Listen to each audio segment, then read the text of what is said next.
All right, everyone, we are going to go ahead and start our post-race media availability. We are now joined by the crew chief, Chris Gabehart of the number 11, Denny Hamlin for Joe Gibbs Racing. We will open it right up to questions. If you have a question for Chris, raise your hand, and we'll get a mic to you. We'll start right here. John Crane, NASCAR.com. You know, when you look at what defines a championship season, it all starts during the regular season and making those championship winning plays during the regular season. And when you look at the race today, from the pit road, from the pit crew, and from Denny Hamlin, how did your team best define that championship win? Well, in today's NASCAR racing, to win a race at the Cup level, you have to have it all, and you have to have it all nearly every lap of it. And there's no other form of motorsports where it's this tight, where you literally have to have it all and then some, a little bit of fortune to go along with it, which Texas, we had multiple chances to win the race and just didn't get that fortune. Cautions not go our way. So, you know, this team definitely has all the makings of it. I mean, Denny's just doing a phenomenal job as a driver, and you know, the cars, or the new Toyota Camrys, really giving us a lot to work with, and everybody at Joe Gibbs Racing is just really pulling the rope and excited to win races. And I just can't say enough about our pit crew and all the work they've went through, and you know, everybody here at the racetrack with the 11 car week in and week out, just how much fun we're having doing this. And that's what it takes. So, you know, that's what it takes to win races, and winning races wins championships. And really, that's all the 11's focused on, is winning races. And does it weigh a little bit more to do it against another championship contender in Larson, whether it's beating him off pit road or beating him there when he was gaining at the end? Yeah, I mean, you know, Hendrick Motorsports is clearly at the top of their game right now as well, and I just think so much of Kyle Larson's talent and Cliff's leadership with the 5, and you know, what a top-notch team. And it's at a racetrack that really defines a driver's ability to dig down and get after it and wrestle one of these 3,500-pound cars around. There's only a few racetracks as hard as this one. Bristol and Darlington come to mind, and then this one's right up there next to it. So to see Denny be able to persevere in those situations and just flat out take it, just take the win, 2 restarts in a row, just take it, and take control of the race against a team of that caliber, I'm really proud of him. We're also now joined by today's race-winning owner, Joe Gibbs. We'll go to Bob Pockris next and then come up front. Bob Pockris, Fox Sports. Chris, everybody said yesterday that you can't really rely on practice because different temperatures and just the change. So I'm curious, how much did you rely on practice to determine what you were doing today versus historical Dover? Thanks for the pick, Bob. I don't know what your win percentage is, but we appreciate contributing to it today. Huh?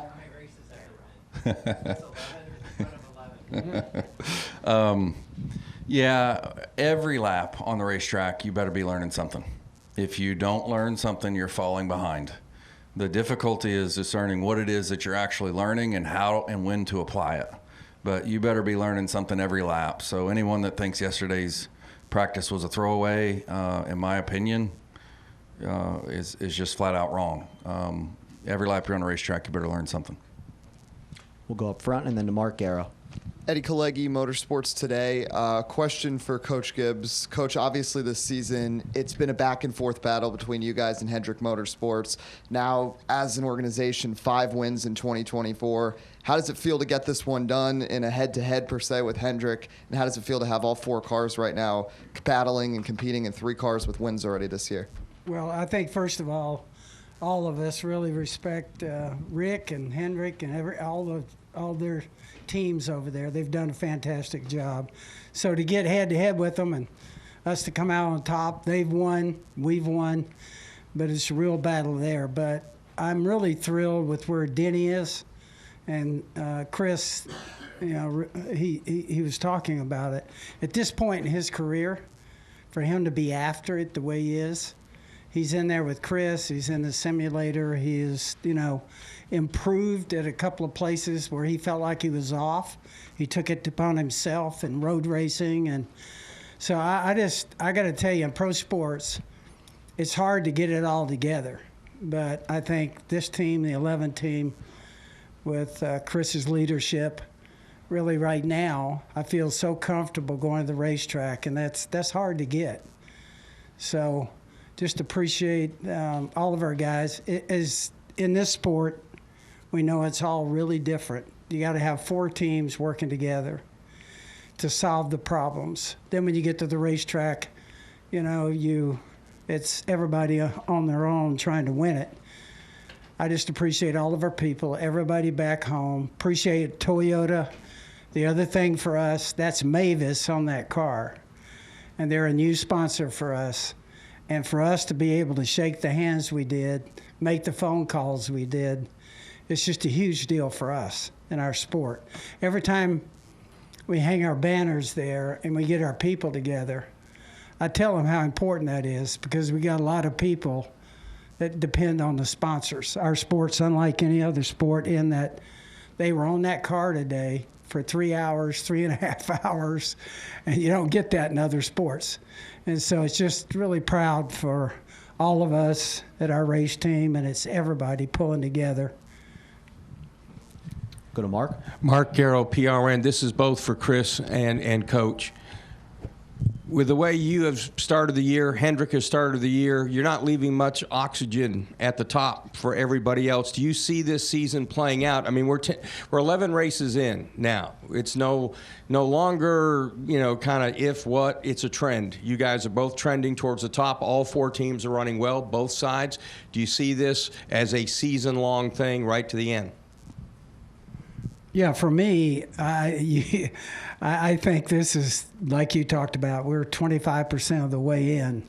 And I definitely think there's other teams that are going to step up out there and make their presence felt. I think we have got off to a good start, Hendrick and us.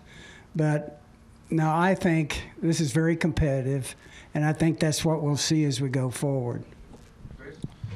Yeah, and for me, fortunately, I've been in this position before now where, our team's on a roll and, we're kind of dominating the season at a point like us and the 4 did in 2020. There for the middle part of the season in 2020, it was the 11 or the 4 every week. And I can tell you how that ended. The 4 did not make the championship 4, and the 11 almost did not. So, I know Coach has been a part of so many of these situations where when you're on top at a sports top level, everyone's shooting at you. No one wants to see it. None of these teams are happy about it, and they're all working their guts out to try to get there. So this is I want it to last forever, and we will work our guts out to make sure it does. And we've had a great run in this 11 team over the years, but this is not permanent, and it'll end at some point, and we're just going to work every week to try to keep it from ending. I also think about last year. We come down to the end, Fords have been off some, and they swept Phoenix. So that's how close this is. Do we have any additional questions for Coach or Chris? We'll go back to Davey. Davey Siegel with Sirius XM NASCAR Radio behind one of these pillars here, Chris. You give pep talks to Denny quite a bit, and the guy sitting next to you gave pep talks to a lot of people over the years quite a bit as well. How has that process for you as a crew chief and a leader of the team and kind of a guy that can get Denny going in the right direction, how has that process evolved for you over the last several years? I don't know. I mean, for me, I just start with being genuine and telling the truth. I think that's always a great foundation for anything, is being genuine and speaking the truth. And everything I tell him, I believe. I'm doing the best I can for the 11 car at any given moment, any given hour, any given day, any given week.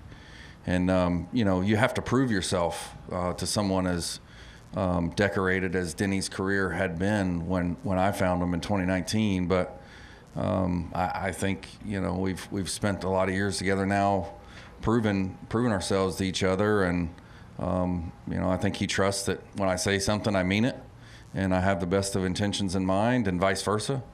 And we just work at a really high level professionally because of that. Any additional questions? We'll go back to Jeff.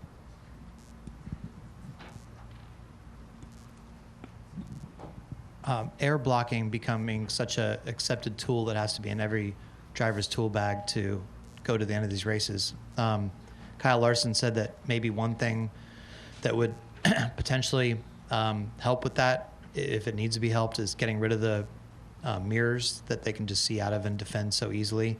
Do you have any thoughts on that either way? I've never heard that. Yeah, I've never heard that take. So I'd have to think about that particularly a little bit. But one thing I want to say for sure is it's just the evolution of the sport. So we just left Talladega, and we've seen what direction that racing has evolved to.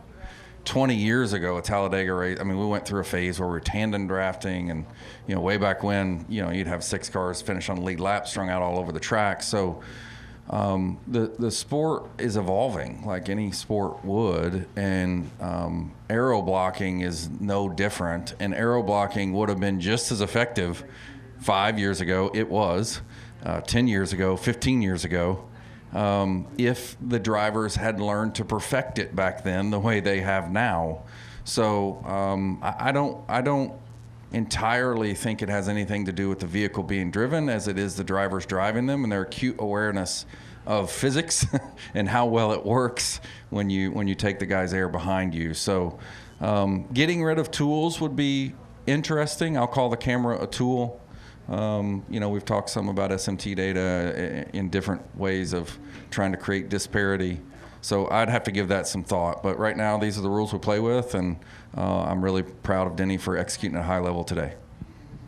All right, Coach and Chris, thank you very much, and congrats again. Thanks.